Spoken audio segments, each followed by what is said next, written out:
And it just so happens that today is the 40th anniversary of the day that I graduated from this very building.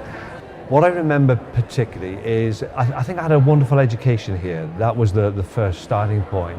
And I think I had a great time as well. And I made lifelong friends, people that I'm in touch with across the world even now. But it also gave me aspirations. I remember that very well. I wanted to go off and see a bigger world and do things.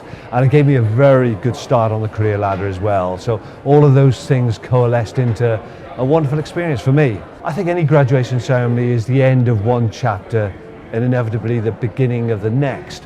And I think this is really where the Old Students Association has played its part and continues to play its part.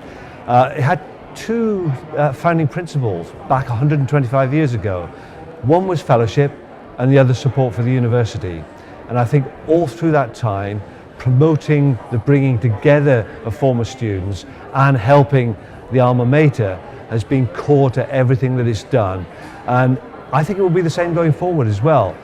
So in terms of the journey, I think we try to make it seamless so that once you finish being a student, you keep in touch. That doesn't mean that in 6 months' time you're running back to Aberystwyth to see it, but by keeping in touch, if it's 10, 20, 30, sometimes 40 or 50 years later, people re-engage with the institution. And that's why it's so vital to sort of maintain the energy of an alumni group.